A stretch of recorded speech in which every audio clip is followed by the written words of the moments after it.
विजया एकादशी 2026. विजया एकादशीला कुंभ संक्रांतीचा दुर्मिळ योगायोग आला आहे. हे व्रत कधी आणि शुभमुहूर्त काय ते जाणून घेऊ. नमस्कार मंडळी, श्री स्वामी समर्थ. आज आहे विजया एकादशी. विजया एकादशीसोबतच आज कुंभ संक्रांत पण आलेली आहे. तर हा दुर्मिळ योगायोग आहे. खूप वर्षानंतर हा योगायोग जुळून आलेला आहे.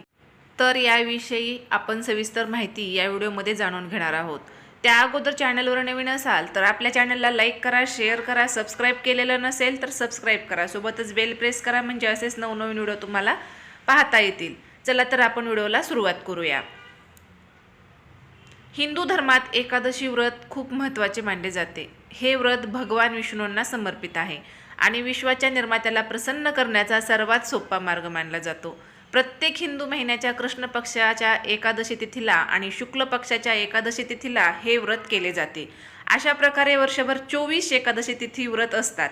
त्यापैकी एक विजया एकादशी व्रत आहे. माघ महिन्याच्या कृष्ण पक्षाच्या एकादशी तिथीला हे व्रत केले जाते. यावर्षी या एकादशी तिथीला एक दुर्मिळ योगायोग घडत आहे. या दिवशी भगवान सूर्य आपली राशी बदलून कुंभ राशीत प्रवेश करतील आणि पुढील 30 दिवस या राशीत भ्रमण करतील. हा दिवस सूर्याचा कुंभ संक्रांत असेल. ज्योतिषशास्त्रात सूर्याच्या राशी बदलाला संक्रांती म्हणतात. सूर्याचे राशी बदल दर 30 दिवसांनी होते. सूर्य ज्या राशीत प्रवेश करतो त्या राशीची संक्रांती साजरी केली जाते. उदाहरणार्थ, मकर संक्रांती जानेवारीमध्ये सूर्याने मकर राशीत प्रवेश केला होता तेव्हा आली. हिंदू कॅलेंडरमध्ये सूर्य सर्व 12 राशीमधून संक्रमित करतो आणि त्यानुसार संक्रांतीचा सण साजरा केला जातो. यावर्षी तो कधी साजरा होईल ते जाणून घेऊया. सूर्याचे कुंभ राशीत संक्रमण 13 फेब्रुवारी रोजी फाल्गुन महिन्याच्या कृष्ण पक्षाच्या एकादशीला सूर्याचे मकर राशीतून संक्रमण होईल आणि त्याची राशी बदलेल. सूर्य 14 मार्चपर्यंत या राशीत राहील. शुभ वेळ काय आहे ते पाहूया. कुंभ संक्रांतीचा शुभ काळ सकाळी 7:01 ते दुपारी 12:35 आहे. महापुण्यकाळ सकाळी 7:01 ते सकाळी 8:53 पर्यंत आहे. महापुण्यकाल दरम्यान भाविक गंगेत स्नान करू शकतात आणि सूर्यदेवाची पूजा करू शकतात. कुंभ संक्रांतीचा शुभ मुहूर्त 1 तास 51 आहे. शुभ मुहूर्त पहाटे 4:14 वाजता आहे. शुभ योग आहे ते पाहू. कुंभ संक्रांतीला सौभाग्य आणि शिव योग तयार होत आहेत. मूळ आणि पूर्वाषाढा नक्षत्रांचाही संयोग आहे. या योगामध्ये लक्ष्मीनारायणाची पूजा केल्याने भक्ताची प्रत्येक इच्छा पूर्ण होते. विजया एकादशी व्रत तिथी काय आहे ते पाहूया. एकादशी तिथी सुरू होते गुरुवार 12 फेब्रुवारी दुपारी 12:12 वाजता. एकादशी तिथी संपते शुक्रवार 13 फेब्रुवारी दुपारी 2:25 वाजता. उदय तिथीनुसार विजया एकादशी व्रत शुक्रवार 13 फेब्रुवारी रोजी आहे. पारण वेळ 14 फेब्रुवारी 2026 सकाळी 7:01 ते 9:15 पर्यंत. विजया एकादशीचा शुभ मुहूर्त उदय तिथीनुसार विजया एकादशी व्रत शुक्रवार 13 फेब्रुवारी रोजी आहे. विजया एकादशी का विशेष आहे? धार्मिक मान्यतेनुसार भगवान श्रीरामांनी लंका जिंकण्यापूर्वी विजया एकादशीला समुद्र किनाऱ्यावर उपवास केला होता. तेव्हापासून असे मानले जाते की कोणत्याही व्यक्तीने कठीण परिस्थितीत अडकलेल्या किंवा विरोधकांकडून त्रस्त असलेल्या व्यक्तीने हे व्रत केले पाहिजे. या व्रतामुळे आत्मविश्वास वाढतो आणि जीवनातील अडथळे दूर होतात.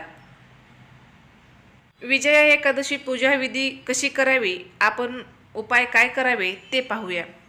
तर नंबर 1 उपाय, सकाळी लवकर उठून स्नान करून हातात पाणी घेऊन व्रत करावे. नंबर 2 कलश स्थापना. एक वेदी करून त्यावर 7 दाणे ठेवून त्यावर कलश स्थापित करावा. नंबर 3 पूजा कलशावर भगवान विष्णूची मूर्ती किंवा चित्र ठेवा. त्यांना पिवळी फुले, हंगामी फळे, तुळशीची पाने आणि पंचामृत अर्पण करा. धूप आणि दिवा. तुपाचा दिवा लावा आणि ओम नमो भगवते वासुदेवाय या मंत्राचा जप करा. कथा. विजया एकादशीची व्रत कथा वाचा किंवा ऐका. आरती. शेवटी विष्णूजींची आरती करावी आणि अनवधानाने झालेल्या चुकीबद्दल क्षमा मागा. मैत्रिणींनो, विजया एकादशी या दिवशी काय करावे आणि काय करू नये हे सविस्तर जाणून घेऊ. विजया एकादशी दिवशी काय करावे? मैत्रिणींनो, या दिवशी दानधर्म करा, सात्विक आहार घ्यावा आणि दिवसभर मन शांत ठेवावे. देवाचे नामस्मरण करा. विजया एकादशी हा उपवास करा. ज्योतिषशास्त्रानुसार महाशिवरात्री आणि विजया एकादशी हे जोडपारणे म्हणून संबोधले जाते. आपल्या मुलांसाठी प्रत्येक आईवडिलांनी हे जोडपारणे करावे. विजया एकादशीला काय करू नये ते आपण सविस्तर जाणून घेऊया. या दिवशी तांदळाचे सेवन करण्यास सक्त मनाई आहे. म्हणजे आपण विजया एकादशीच्या दिवशी भात खायचा नाही किंवा तांदळाचे पदार्थ खायचे नाहीत. त्याचबरोबर राग आणि वादविवाद टाळले पाहिजेत. कोणाशीही वाईट बोलू नये, भांडू नये, मन हे आपले शुद्ध ठेवावे. मैत्रिणींनो, या काही छोट्या छोट्या गोष्टी आपल्याला पाळायच्या आहेत, म्हणजे आपण केलेल्या व्रताचे फळ आपल्याला मिळेल. विजया एकादशी हे व्रत पुरुष आणि स्त्री हे दोघेही करू शकतात आणि हे दोघांनी करायला हवं. हे व्रत का करावे? विजया एकादशीला होणारा हे शुभ योगायोग यंदा एकादशीला सिद्धयोग आणि शुक्रवार यांचा अद्भुत संगम होत आहे. शुक्रवार हा देवी लक्ष्मी आणि एकादशी भगवान विष्णूला समर्पित आहे. अशा परिस्थितीत या दिवशी उपवास केल्याने आर्थिक अडचणी दूर करणाऱ्या आणि रखडलेल्या कामांमध्ये यश मिळविणाऱ्या लक्ष्मीनारायण या दोघांची अपार कृपा व्हावी म्हणून हे व्रत केले जाते. विजया एकादशी तिच्या नावाप्रमाणे फळ देणारी मानली जाते. सनातन धर्मात एकादशीच्या व्रताला विशेष महत्त्व मानले जाते. धार्मिक मान्यतेनुसार या दिवशी भगवान विष्णूची पूजा केल्याने जीवनातील अडथळे दूर होतात आणि व्यक्तीला प्रत्येक कामात यश मिळते. हे व्रत शक्य असेल, तुम्हाला झाले तर नक्की करा, सर्वांनी करा. आपण सुखी समाधानी राहण्यासाठी भरपूर काही गोष्टी करतो, पण आपल्याकडून काही छोट्या छोट्या गोष्टी होतात आणि आपल्याला या व्रताचे, आपण जे काही व्रत केलेले आहेत त्या व्रताचं आपल्याला फळ मिळत नाही. तर अशा आपल्याकडून काही चुका होऊ नये, आपण केलेले व्रत याचा आपल्याला फळ मिळावं, यासाठी या व्हिडिओमध्ये मी तुम्हाला विजया एकादशी दिवशी काय करायचं, काय नाही करायचं, कोणत्या गोष्टी करायच्या आहेत, कोणत्या गोष्टी करू नयेत आणि हे व्रत कसं करायचं याविषयी सविस्तर माहिती या व्हिडिओमध्ये सांगितलेली आहे. हा व्हिडिओ जर तुम्हाला जराही आवडला असेल तर आपल्याला या व्हिडिओला लाईक करा, शेअर करा, सबस्क्राईब केलेलं नसेल तर सबस्क्राईब करा. आणि तुम्ही सर्वांनी व्हिडिओ शेवटपर्यंत पाहिल्याबद्दल तुमच्या सर्वांचे अगदी मनापासून खूप खूप धन्यवाद. भेटूया अशाच नवीन व्हिडिओमध्ये. श्री स्वामी समर्थ. कमेंटमध्ये ओम नमो भगवते वासुदेवाय हा मंत्र लिहायला विसरू नका.